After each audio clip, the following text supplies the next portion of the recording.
कई राज्यों में तोकते का तांडव। महाराष्ट्र में तूफान से 6 की मौत। नौसेना ने 60 लोगों का किया रेस्क्यू। मुंबई में फिर भारी बारिश की संभावना।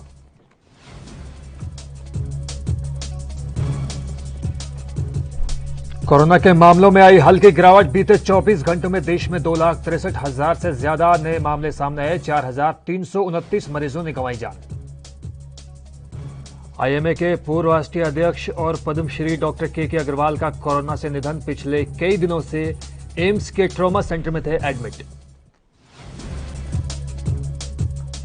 इजराइल और गाजा में युद्ध जारी। गाजा में 58 बच्चे 34 महिलाओं समेत अब तक तकरीबन 197 लोगों की मौत।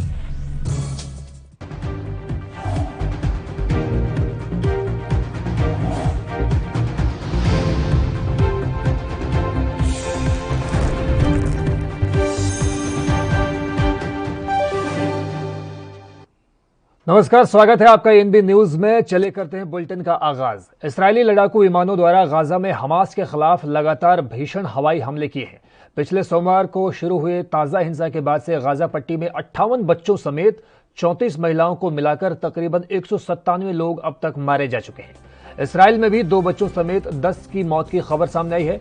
सोमवार करीब 10 मिनट तक हुए धमाकों से गाजा शहर का उत्तर से दक्षिण का इलाका थर्रा उठा। एक बड़े इलाके पर हुई इस बमबारी में पिछले 24 घंटों में सबसे भीषण बमबारी मानी गई। इस हवाई हमले में दक्षिणी गाजा सिटी के बड़े हिस्सों को बिजली पहुंचाने वाले एकमात्र संयंत्र से बिजली की लाइन भी बेकार हो गई।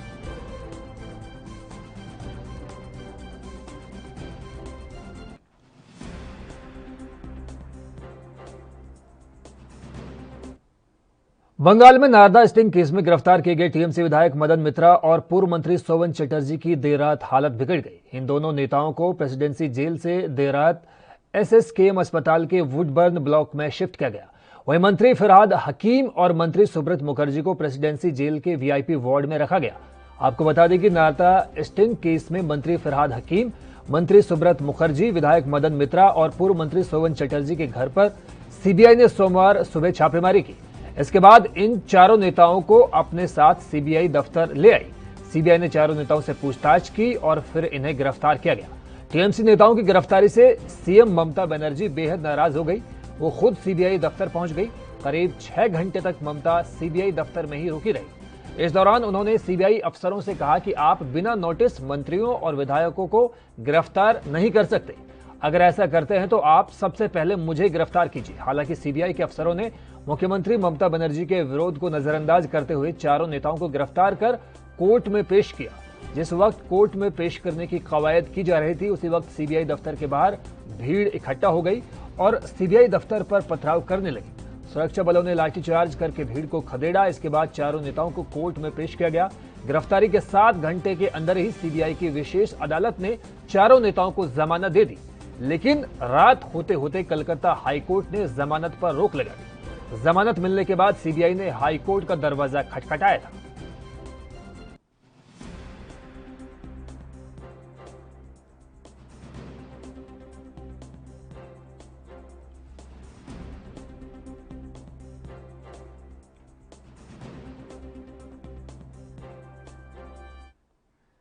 और इस वक्त की बड़ी खबर का रुख करते हैं जो राष्ट्रीय राजधानी दिल्ली से आ रही है। जी हां, इस वक्त की बड़ी खबर दिल्ली से आ रही है। दरअसल दिल्ली छत्रसाल स्टेडियम हत्या के मामले में एक बड़ी खबर सामने आई है। दरअसल पहलवान सुशील कुमार ने अग्रिम जमानत की अर्जी दाखिल की है। ये बड़ी खबर आपको बता दें कि हत्या के आरोप में लंबे वक्त से फरार चल रहे हैं सुशील। दिल्ली की रोहिणी कोर्ट में आज इस मसले पर सुनवाई होनी है। सुशील कुमार लंबे वक्त से पुलिस की गिरफ्त से बचते रहे हैं। दिल्ली के छत्रसाल स्टेडियम में कुछ वक्त पहले सागर नाम के एक पहलवान की सुशील कुमार और उसके दोस्तों ने मिलकर हत्या कर दी, ये परिजनों का आरोप है। और इसी के मद्देनजर आज रोहिणी कोर्ट में इस मसले को लेकर कोर्ट सुनवाई करेगा। दिल्ली की रोहिणी कोर्ट में आज इस सुनवाई के ऊपर सभी की निगाहें टिकी हुई है, क्योंकि लंबे वक्त से जिस तरह से सुशील पुलिस की गिरफ्त से बच रहे थे, आज कोर्ट की सुनवाई में काफी कुछ साफ हो जाने के अंदेशा जताया जा रहा है। ये बड़ी खबर आपकी टीवी स्क्रीन पर मौजूद। हत्या के आरोप में फरार चल रहे हैं सुशील। आज इस केस में रोहिणी कोर्ट में सुनवाई होगी। चक्रवाती तूफान तौकते ने बीते दिन महाराष्ट्र में अपना असर दिखाया। आज भी चक्रवातीय तूफान तौकत की वजह से महाराष्ट्र और मुंबई के तटीय इलाकों में मौसम खराब है। इस बीच मुंबई से करीब 8 नॉटिकल मील दूर पश्चिमी तट पर करीब 400 लोग फंस गए हैं, जिसके बाद इन लोगों को बचाने के लिए भारतीय नौसेना ने कमर कसी है। मौके पर रेस्क्यू के लिए जहाज भेजे गए हैं। अधिकारियों के मुताबिक भारतीय नौसेना ने सोमवार रात करीब 11 बजे अपने जहाजों के जरिए 400 में से 60 लोगों को बचाया। नौसेना ने 2 नावों पर फंसे लोगों को भी बचाया और अपने 3 फ्रंटलाइन योद्धा को तैनात किया। नेवी ने तत्काल मदद के लिए 2 जहाजों, एक आईएनएस कोची और एक आईएनएस तलवार को भी मौके पर भेजा। भारतीय नौसेना के कमांडर विवेक मधवाल ने कहा कि बाकी फंसे लोगों को बचाने के लिए रात भर तलाशी और बचाव अभियान जारी रहेगा। बचाव के लिए अन्य जहाजों और विमानों को भी वहां जाने के लिए तैयार किया जा रहा है। वहीं तौकते सोमवार रात गुजरात के सौराष्ट्र तट से टकराया और इस दौरान आपको जानकर हैरानी होगी कि हवा की 185 किलोमीटर प्रति घंटे की स्पीड थी। गुजरात में तूफान का कहर से अब तक 4 लोगों की मौत की खबर है। इससे पहले चक्रवात के चलते मुंबई में भारी बारिश हुई थी और गुजरात में 2 लाख से ज्यादा लोगों को सुरक्षित स्थानों पर पहुंचाना पड़ा था। मुंबई में आज भी मौसम विभाग ने बारिश की संभावना जताई है।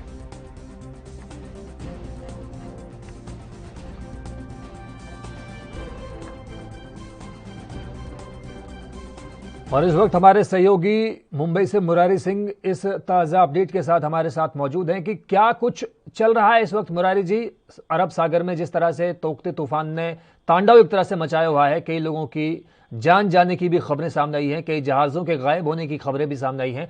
अब हालात कैसे हैं मुंबई के आसपास के तटीय इलाकों में?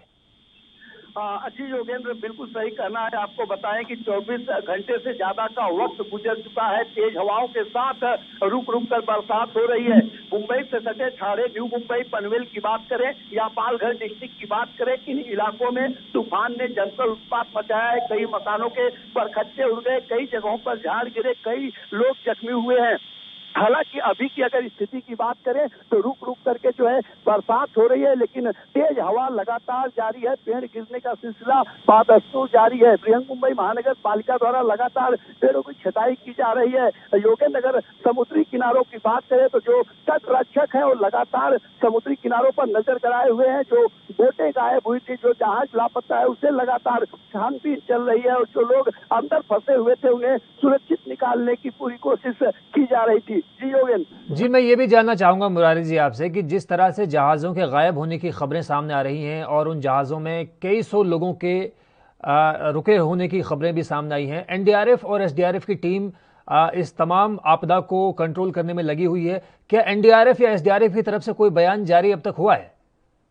देखिए, एनडीआरएफ की तरफ से कोई स्टेटमेंट जारी नहीं हुआ है, लेकिन जो हमारे सूत्र हैं उनसे खबर मिली है कि एनडीआरएफ की जो 3 टीमें मुंबई में तैनात थी वो समुद्री तट रक्षक के संपर्क के जरिए, सरकारी यंत्रणा के जरिए उन्हें तलाशने की भरपूर कोशिश कर रही है। गेटवे ऑफ इंडिया और कोलाबा की तरफ से अगर समुद्री किनारों की बात करें तो वहां पर जो है कि स्टीमर के जरिए जो है नौसेना के जवान भी लगातार अलाउंस कर रहे हैं और जो बोट गायब हुई है, जो लापता है, उसका भी पता लगाने की कोशिश की जा रही है। समुद्री सेना, वायुसेना, जल सेना, यहाँ तक कि वायुसेना भी इस पूरे मिशन में लगी हुई है ताकि जल्द से जल्द किस स्थिति में है, कहाँ है, उसे कैसे बचाया जाए, कैसे वहाँ फंसे हुए लोगों को जो है कि निकाला जाए, इन तमाम चीजों को लेकर के तैयारी चल रही है और लगातार काम भी चल रहा है। योगेंद्र, मुरारी जी, मैं ये भी आपसे जानना चाहूंगा कि जिस तरह से गुजरात के तटीय इलाकों में हजारों लाखों लोगों को सुरक्षित स्थानों पर पहुंचाया गया है, क्या मुंबई से भी इस तरह की कोई जानकारी सामने आई है क्या? बिल्कुल सही। आपको बताएं कि यहाँ पर 12,000 है, मुंबई नहीं महाराष्ट्र की टोटल आंकड़ों की बात करें तो 12,500 लोगों को सुरक्षित ठिकानों पर शिफ्ट किया गया था। ज्यादातर ये समुद्री किनारे पर रहने वाले मछुआरे और कोली समाज के लोग थे, जिन्हें समय से पहले ही जो है कि शिफ्ट कर दिया गया था। नहीं तो एक बड़ा हादसा देखने के लिए मिला, क्योंकि जिस तरीके से मौसम विभाग ने जानकारी दी थी उससे तेज जो कि हवाएं थी, उससे ज्यादा बारिश भी हुई थी और बेमौसम हुई बरसात से मानो कि अफरा तफरी भी मचा हुआ था। तो जो इलाके थे वो कहीं न कहीं इस तूफान से पूरी तरह से प्रभावित हुए थे। हितेंद्र। जी, मैं ये भी आपसे जानना चाहूंगा कि जिस तरह से मौसम विभाग ने अभी भी चेतावनी जारी की है कि तटीय इलाकों की तरफ आया भी ना जाए और तटीय इलाकों से तमाम लोगों को एक दूसरे स्थानों पर जहां पर वो सुरक्षित रह सके वहां पर शिफ्ट किया गया है और इस पूरे अभियान को देख रही है Indian navy, Indian coast guard और आपने बताया कि इंडियन एयरफोर्स का भी इसमें मदद ली जा रही है। तो क्या महाराष्ट्र की पुलिस की भी कोई इसमें मदद सामने आई है क्या? जुबेर, देखिए, मुंबई पुलिस की अगर बात करें तो हर आपदा में मुंबई पुलिस एक अहम भूमिका निभाती है और इसी तरीके से इस आपदा में भी मुंबई पुलिस ने बहुत बड़ी भूमिका निभाई है। चाहे वेस्टर्न एक्सप्रेस हाईवे रहे हो या लिंक रोड रहे हो, जितने रोडों पर झाड़ गिरते थे, हादसा होता था, फटाफट मुंबई पुलिस रोडों को डाइवर्ट करती थी और तमाम बीएमसी और फायर ब्रिगेड के जरिए उन रोडों को खाली कराती थी। तो इस आपदा में मुंबई पुलिस भी एक अहम भूमिका निभा रही है। लगातार चप्पे चप्पे पर मुंबई के पुलिस के जवान तैनात है। पुलिस की गाड़ियां इलाके में गश्त कर रही है, लोगों से अपील कर रही है कि झाड़ के नीचे न रहे, पेड़ों के नीचे न रहे, जो जर्जर इमारत है उसमें न रहे, लोग सुरक्षित रहे। तो लगातार पुलिस की तरफ से भी इस आपदा में एक बड़ी भूमिका निभाई जा रही है। कहूंगा मुरारी जी कि 185 किलोमीटर प्रति घंटे की रफ्तार से हवाएं चल रही हैं, तेज बारिश हो रही है, चाहे मुंबई की बात हो, चाहे गुजरात की बात हो और चाहे तमिलनाडु की बात हो, यानी कि पूरे अरब सागर में बहुत तेजी के साथ में हवाएं चल रही हैं और हवाओं के साथ में जो समुद्र की लहरें हैं वो टकरा रही हैं तटीय इलाकों के। तो इस तरह से राज्य सरकारों ने, खासतौर पर मुंबई का हम आपसे अपडेट लेने की कोशिश कर रहे हैं, तो मुंबई प्रशासन की बात करें या फिर महाराष्ट्र सरकार की बात करें, कुछ खास इंतजाम प्रदेशवासियों के लिए मुंबई में या समूचे महाराष्ट्र का जो तटीय इलाका है उसके लिए किए गए हैं क्या?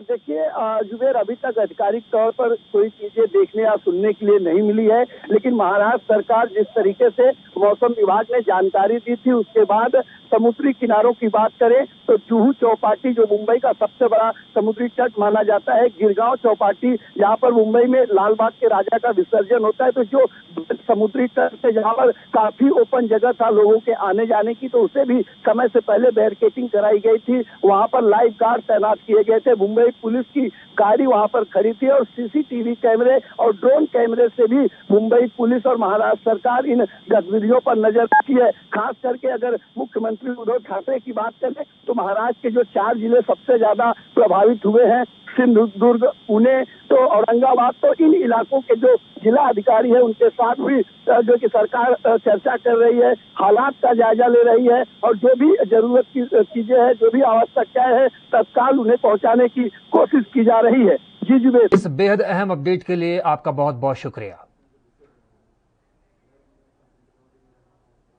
और इस वक्त की एक और बड़ी खबर आ रही है उत्तर प्रदेश से। जी हां, इस वक्त की बड़ी खबर यूपी से आ रही है, जहां पर केंद्रीय मंत्री संजीव बालियान के भाई का निधन हो चुका है। जी हां, बड़ी खबर, भाई जितेंद्र बालियान का कोरोना से निधन हो चुका है।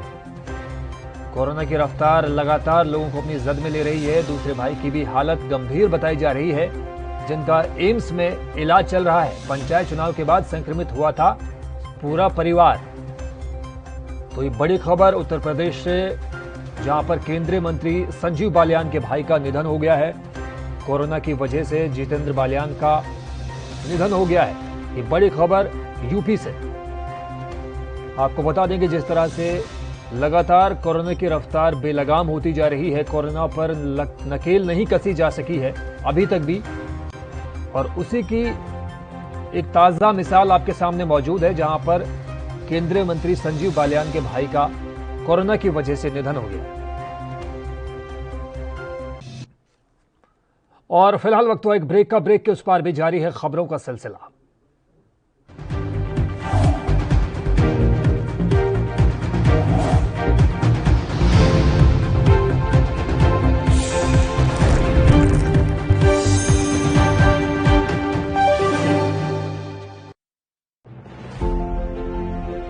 To honor the contribution of private schools in Punjab, the Federation of Private Schools and Associations of Punjab is organizing the first of its kind FAP State Awards.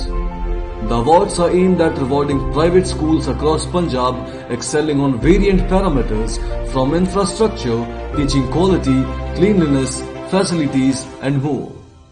The award categories are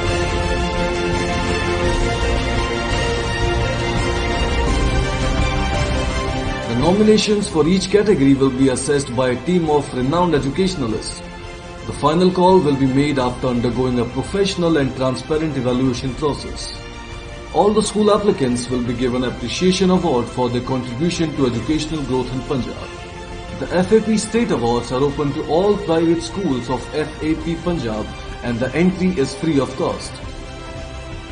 Last date to apply is 20th May.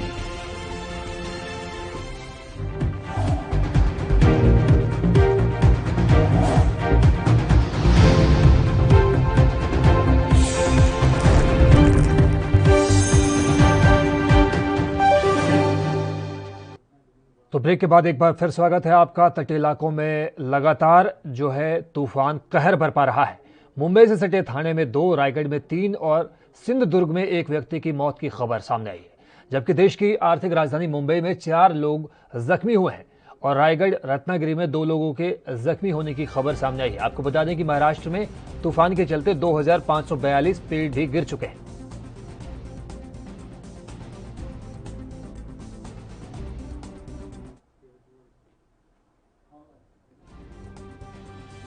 तो ये खबर हम आपको बता रहे हैं महाराष्ट्र में, और बल्कि पूरे जो तटीय इलाके हैं, चाहे बात गुजरात की हो, चाहे बात महाराष्ट्र की हो, चाहे बात तमिलनाडु की हो, केरल की हो, अरब सागर के साथ लगते हुए तमाम राज्यों में लगातार जो है तूफान कहर बरपा रहा है। उसका तांडव अभी भी बरकरार है और कई लोगों की जान भी चली गई है, यानी जान माल का बड़े पैमाने पर नुकसान होने की आशंका जताई जा रही है।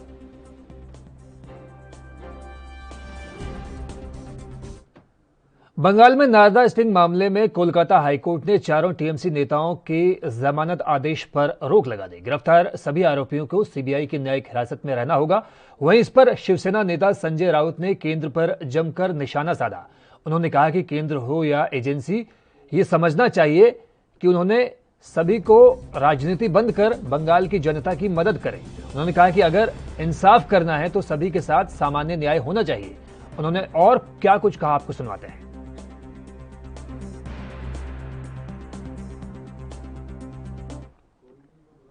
विधानसभा चुनाव से पहले पंजाब में मुख्यमंत्री कैप्टन अमरिंदर सिंह और नवजोत सिंह सिद्धू के झगड़े ने कांग्रेस की चिंता बढ़ा दी है। पार्टी को डर है कि दोनों नेताओं में टकराव इसी तरह जारी रहा तो चुनाव में नुकसान होने के पूरे आसार हैं। पर पार्टी की मुश्किल ये है कि वो इनमें से किसी भी नेता पर दबाव डालने की स्थिति में मौजूद नहीं है। कांग्रेस के एक वरिष्ठ नेता ने कहा कि कैप्टन और सिद्धू दोनों मानने को तैयार नहीं है। कैप्टन सिद्धू को मंत्री पद से ज्यादा देने को तैयार नहीं, जबकि सिद्धू उप मुख्यमंत्री या प्रदेश के अध्यक्ष बनना चाहते हैं। मुख्यमंत्री इन दोनों पदों के लिए किसी भी कीमत पर तैयार फिलहाल नजर नहीं आते। वहीं सिद्धू मंत्री पद पर रजामंद नहीं है।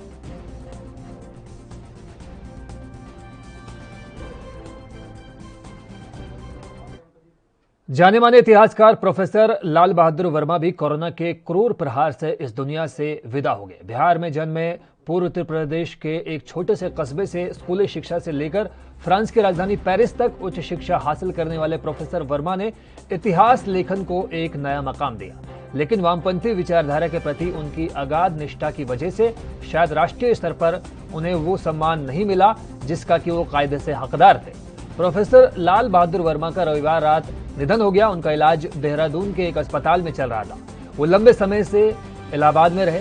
तकरीबन 4 साल पहले देहरादून शिफ्ट हो गए। प्रोफेसर वर्मा मौजूदा दौर के उन गिने चुने लोगों में शुमार थे जिनकी किताबें देश के ज्यादातर विश्वविद्यालयों के किसी न किसी पाठ्यक्रम में पढ़ाई जा रही हैं। लाल बहादुर वर्मा की पुस्तकों और लेखों को पढ़कर बहुत से लोगों को अपना इतिहास बोध विकसित करने में भी मदद मिलती है। उनकी प्रतिबद्धता और जनपक्षधरता के लोग कायल थे।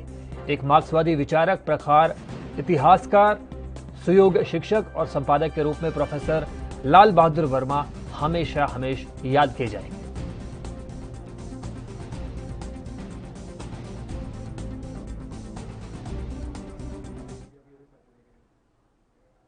हरियाणा के अंबाला में पत्रकारों के लिए वैक्सीनेशन कैंप का आयोजन किया गया। इस दौरान मॉडल टाउन विधायक असीम गोयल ने कहा कि पत्रकार समाज को सच्चाई का आईना दिखाने का काम करता है। सेवा के क्षेत्र में हमेशा अग्रिम मोर्चे पर काम करता है। कोरोना महामारी के वक्त में जहां हर कोई व्यक्ति डरा हुआ है, ऐसे वक्त में तमाम पत्रकार अग्रिम मोर्चे की भूमिका निभाते हुए समाज के सामने असलियत लाने का काम करते हैं। विधायक गोयल ने इस मौके पर कहा कि मुख्यमंत्री मनोहर लाल के आदेशों के मुताबिक हर जिले में पत्रकारों के लिए वैक्सीनेशन कैंप का आयोजन किया गया। उन्होंने कहा कि कोरोना काल में पत्रकार फ्रंट लाइन की भूमिका निभाते हुए ग्राउंड जीरो पर जाकर अपना काम कर रहे हैं।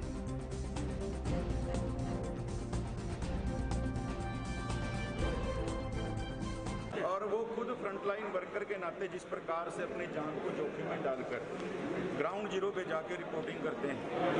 और आजकल कोरोना के समय में जब आदमी घर से निकलने से डर रहा है, वो ग्राउंड जीरो पे जाके अपनी रिपोर्टिंग कर रहे हैं। और ऐसे में संक्रमण होने का खतरा उनको स्वयं को भी, और वो घर में जाते हैं तो घर वालों को भी बना रहता है।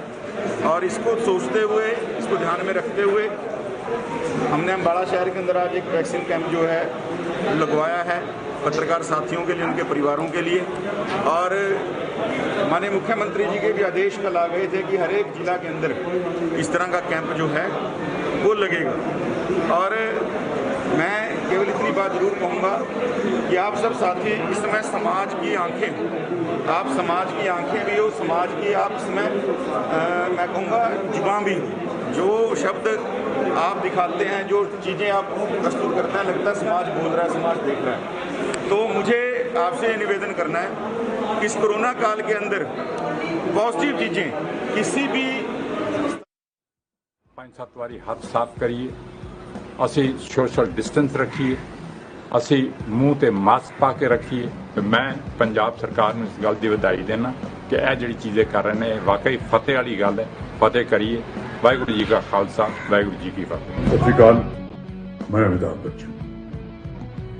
मेरी एक हाथ जोड़ के गुजारिश है कि तुसी सारे मास्क पाओ, सोशल डिस्टेंसिंग अपनाओ, हत्थां नूं बार-बार धो ते जिहड़ी कोरोना वायरस है इहदे उत्ते फतेह करो। मिशन फतेह दा साथ दो तुसी। धन्यवाद। सत श्री अकाल। फतेह हो पंजाबियों, फिर फतेह होगी।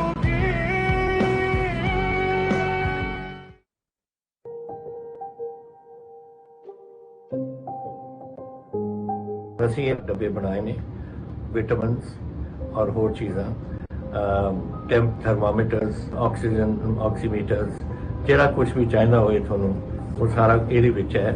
ਔਰ ਜਿਹੜੇ ਬੰਦੇ ਨੂੰ ਕਿਸੇ ਨੂੰ ਕੋਰੋਨਾ ਹੋਇਆ ਹੈ ਜਾਂ ਹੋ ਹਟਿਆ ਹੈ, ਉਹਦੇ ਵਾਸਤੇ ਇੱਕ ਡੱਬਾ ਇੱਕ ਸਾਡੇ ਜਿਹੜੇ ਵੀ ਮਹਿਕਮੇ ਹੈ ਉਹ ਤੁਹਾਨੂੰ ਪਹੁੰਚਾ ਦੇਣਗੇ। ਔਰ ਤੁਸੀਂ ਇਹਦੇ ਵਿੱਚ ਲਿਖਿਆ ਹੋਇਆ ਡਾਕਟਰ ਦਾ ਕਿ ਕੈਸੇ ਤੁਸੀਂ ਦਵਾਈਆਂ ਲੈਣੀਆਂ ਨੇ। ਅਗਰ ਕੋਈ ਕਿਸੇ ਨੂੰ ਸਮਝ ਨਹੀਂ ਤਾਂ ਤੁਸੀਂ ਕਿਸੇ ਡਾਕਟਰ ਨੂੰ ਪੁੱਛ ਲੈਣਾ, ਉਹ ਤੁਹਾਨੂੰ ਦੱਸ ਦੇਣਗੇ। ਲੇਕਿਨ ਸਭ ਕੁਝ ਇਹਦੇ ਵਿੱਚ ਹੈ ਔਰ ਕੱਲੇ ਮਰੀਜ਼ ਨੂੰ ਜੋ ਇਹਨੂੰ ਕਰੋਨਾ ਹੋਇਆ ਹੋਇਆ ਇਹ ਪਹੁੰਚੇਗਾ। फतेह हो पंजाबियों। ਕੈਪਟਨ ਅਮਰਿੰਦਰ ਸਿੰਘ ਜੀ ਦੀ ਅਗਵਾਈ ਵਾਲੀ ਪੰਜਾਬ ਸਰਕਾਰ ਦੀ ਕੋਰੋਨਾ ਫਤਿਹ ਕਿੱਟ ਅੱਜ ਇਕਾਂਤਵਾਸ ਮਰੀਜ਼ਾਂ ਲਈ ਸਾਬਿਤ ਹੋ ਰਹੀ ਕਾਰਗਰ। ਇਸ ਕਿੱਟ ਦੇ ਵਿੱਚ ਕੋਰੋਨਾ ਮਰੀਜ਼ਾਂ ਲਈ ਜ਼ਰੂਰੀ ਦਵਾਈਆਂ, ਕਾੜੇ ਸਮੇਤ ਆਕਸੀਜਨ ਦੀ ਜਾਂਚ ਕਰਨ ਲਈ ਪਲਸ ਆਕਸੀਮੀਟਰ ਤੇ ਡਿਜੀਟਲ ਥਰਮੋਮੀਟਰ ਮੌਜੂਦ ਹਨ। ਜੇਕਰ ਤੁਹਾਨੂੰ ਵੀ ਕੋਰੋਨਾ ਹੈ ਤਾਂ ਤੁਸੀਂ ਆਪਣੇ ਘਰ ਵਿੱਚ ਇਕਾਂਤਵਾਸ ਹੋ ਤਾਂ ਹੁਣੇ 104 ਹੈਲਪਲਾਈਨ ਨੰਬਰ ਤੇ ਕਾਲ ਕਰੋ। ਕੋਰੋਨਾ ਫਤਿਹ ਕਿੱਟ ਤੁਹਾਨੂੰ ਤੁਹਾਡੇ ਘਰ ਤੱਕ ਪਹੁੰਚਾਈ ਜਾਵੇਗੀ। हिदायतां दी पालना करो। आओ कोरोना ते करिए फतेह। यही है साडा मिशन फतेह। फतेह हो पंजाबियों, फिर फतेह होगी।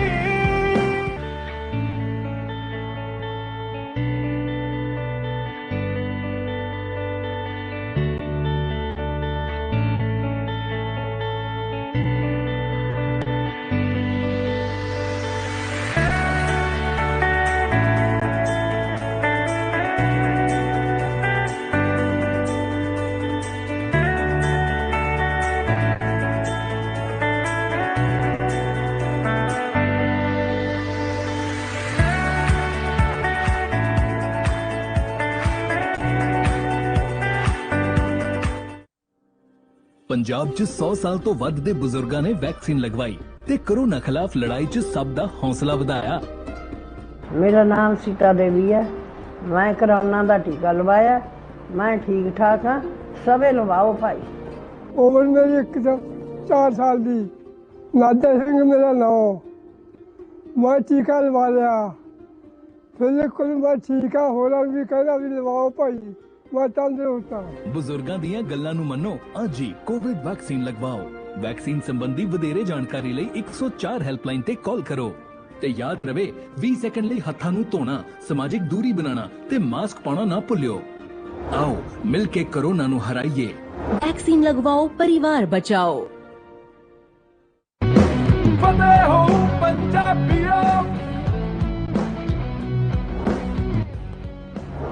फतेह असी हजारों साल तो पाई हैगी ते एक होर फतेह पानी है और इस दे वास्ते अगर आज गवर्नमेंट कहती है कि डिस्टेंस रखो, हाथ साफ रखो, थोड़ा जिहा अपने आप को दूर रखो, मुंह ते पा के रखो, तो कोई गलत नहीं है, साडे वास्ते ही है, साडी बेहतर जिंदगी वास्ते है।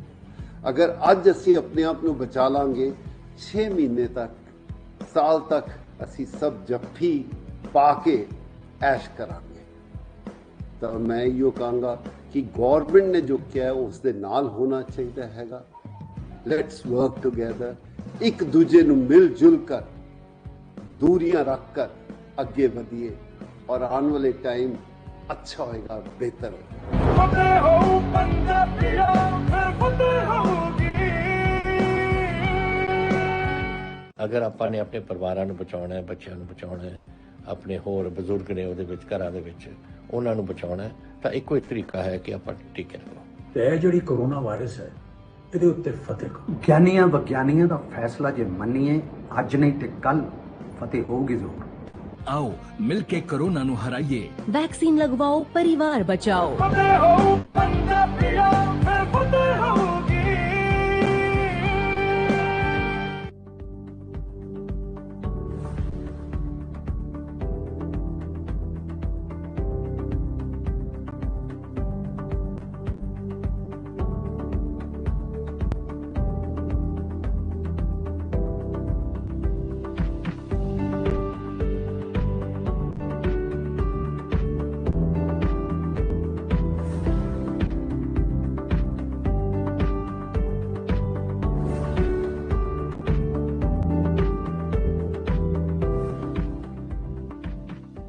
कोरोना मरीजां दे एकांतवास ਲਈ ਕੁਝ ਧਿਆਨ ਰੱਖਣ ਯੋਗ ਗੱਲਾਂ। ਸਭ ਤੋਂ ਪਹਿਲਾਂ ਖੁਦ ਨੂੰ 14 ਦਿਨਾਂ ਲਈ ਘਰ ਦੇ ਬਾਕੀ ਜੀਆਂ ਤੋਂ ਵੱਖ ਕਰ ਲਓ। ਧਿਆਨ ਰੱਖੋ ਕਿ ਜਿਸ ਕਮਰੇ 'ਚ ਤੁਸੀਂ एकांतवास ਹੋ ਉਹ ਹਵਾਦਾਰ ਹੋਵੇ ਤੇ ਅਲੱਗ ਬਾਥਰੂਮ ਦਾ ਇਸਤੇਮਾਲ ਕਰੋ। ਜੇ ਘਰ 'ਚ ਇੱਕ ਹੀ ਬਾਥਰੂਮ ਹੈ ਤਾਂ ਉਸ ਨੂੰ ਇਸਤੇਮਾਲ ਕਰਨ ਉਪਰੰਤ ਚੰਗੀ ਤਰ੍ਹਾਂ ਸਾਫ਼ ਕਰੋ। ਡੈਟੋਲ ਜਾਂ ਸੈਨੀਟਾਈਜ਼ਰ ਦੀ ਵਰਤੋਂ ਕਰੋ। ਆਪਣਾ ਰੋਜ਼ਾਨਾ ਇਸਤੇਮਾਲ ਦਾ ਸਮਾਨ ਘਰ ਦੇ ਬਾਕੀ ਜੀਆਂ ਨਾਲੋਂ ਵੱਖ ਰੱਖੋ। ਕੋਵਿਡ ਪੋਜ਼ਿਟਿਵ ਆਉਣ ਤੇ 104 ਹੈਲਪਲਾਈਨ ਨੰਬਰ ਤੇ ਕਾਲ ਕਰੋ ਤੇ ਕੋਵਿਡ ਫਤਿਹ ਕਿਟ ਤੁਹਾਡੇ ਘਰ ਪਹੁੰਚ ਜਾਏਗੀ। ਕੋਵਿਡ ਕਿਟ ਵਿੱਚ ਜ਼ਰੂਰੀ ਦਵਾਈਆਂ, ਆਕਸੀਮੀਟਰ ਤੇ ਥਰਮਾਮੀਟਰ ਹੈ ਤੇ ਇਸ ਨੂੰ ਦਿੱਤੀ ਗਈ ਜਾਣਕਾਰੀ ਮੁਤਾਬਕ ਇਸਤੇਮਾਲ ਕਰੋ। ਸਮੇਂ-ਸਮੇਂ ਸਿਰ ਆਪਣੀ ਆਕਸੀਜਨ ਚੈੱਕ ਕਰਦੇ ਰਹੋ। ਜੋ ਨਾਰਮਲ ਦਿਨਾਂ ਵਿੱਚ ਖਾ ਰਹੇ ਹੋ ਉਹੀ एकांतवास ਦੇ ਦਿਨਾਂ ਵਿੱਚ ਖਾਓ। ਪ੍ਰੋਟੀਨ ਭਰਪੂਰ ਖਾਣਾ ਖਾਓ ਤੇ ਵਧੇਰੇ ਪਾਣੀ ਪੀਓ। ਆਪਣੇ ਆਪ ਨੂੰ एकांतवास ਦੌਰਾਨ ਰਿਲੈਕਸ ਰੱਖਣ ਲਈ ਧਿਆਨ ਲਗਾਓ ਤੇ ਆਕਸੀਜਨ ਲੈਵਲ ਸਹੀ ਰੱਖਣ ਲਈ ਪ੍ਰੋਨਿੰਗ ਟੈਕਨੀਕ ਦਾ ਇਸਤੇਮਾਲ ਕਰੋ। ਯਾਦ ਰਹੇ 14 ਦਿਨ ਬਾਅਦ ਤੁਸੀਂ ਦੁਬਾਰਾ ਕੋਵਿਡ ਦਾ ਟੈਸਟ ਕਰਵਾਓ। ਆਓ ਸਮਝਦਾਰੀ ਦਿਖਾਈਏ, ਕੋਰੋਨਾ ਨੂੰ ਹਰਾਈਏ। ਇਹ ਹੈ ਸਾਡਾ ਮਿਸ਼ਨ ਫਤਿਹ। मैं अनिल कपूर। आज पूरी दुनिया में कोरोना फैला हुआ है और हम लोगों को सरकार के साथ मिलकर इस लड़ाई को लड़ना है और जीतना है।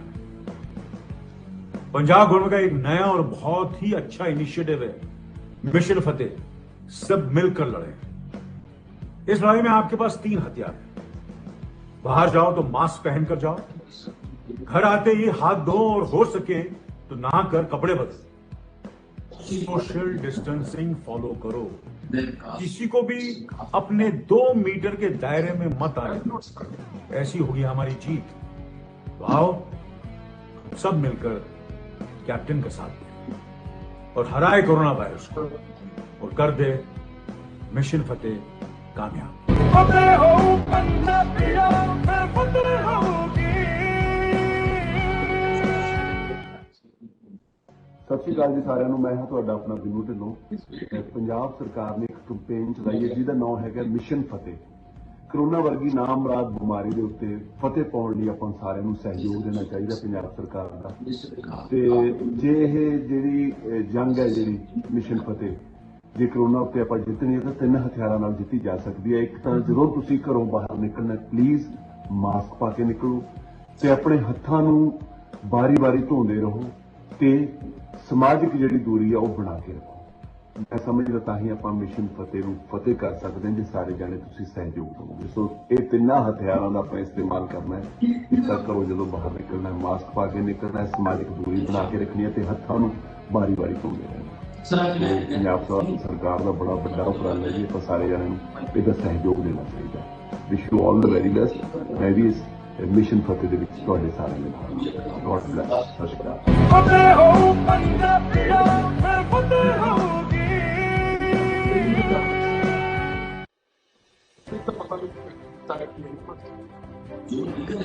ਕੋਵਿਡ-19 ਦੌਰਾਨ ਜੇ ਤੁਸੀਂ ਮਾਨਸਿਕ ਤਣਾਅ ਦਾ ਸ਼ਿਕਾਰ ਹੋ ਤਾਂ ਤੁਸੀਂ ਇਹ ਸੁਝਾਅ ਅਪਣਾ ਸਕਦੇ ਹੋ।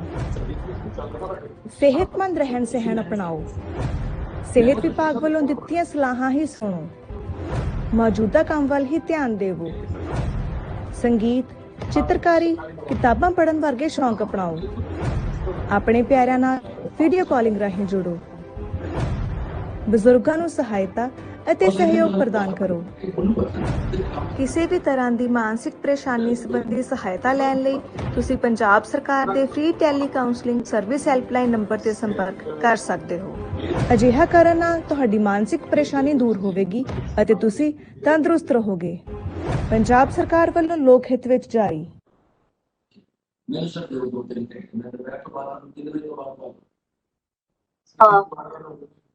ਸਤਿ ਸ਼੍ਰੀ ਅਕਾਲ sir, may we begin sir? Morning, good morning. ਸਤਿ ਸ਼੍ਰੀ ਅਕਾਲ sir. ਸਤਿ ਸ਼੍ਰੀ ਅਕਾਲ, good morning, good morning. ਸਤਿ ਸ਼੍ਰੀ ਅਕਾਲ sir. ਸਤਿ ਸ਼੍ਰੀ ਅਕਾਲ। Sir, may we begin in the program sir? Ashu ਜੀ, good morning, ਆਸ਼ੂ ਜੀ, ਸਤਿ ਸ਼੍ਰੀ ਅਕਾਲ। ਸਤਿ ਸ਼੍ਰੀ ਅਕਾਲ ਜੀ। ਸਤਿ ਸ਼੍ਰੀ ਅਕਾਲ ਜੀ, ਸਤਿ ਸ਼੍ਰੀ ਅਕਾਲ, ਸਤਿ ਸ਼੍ਰੀ ਅਕਾਲ। ਬਲਬੀਰ ਜੀ।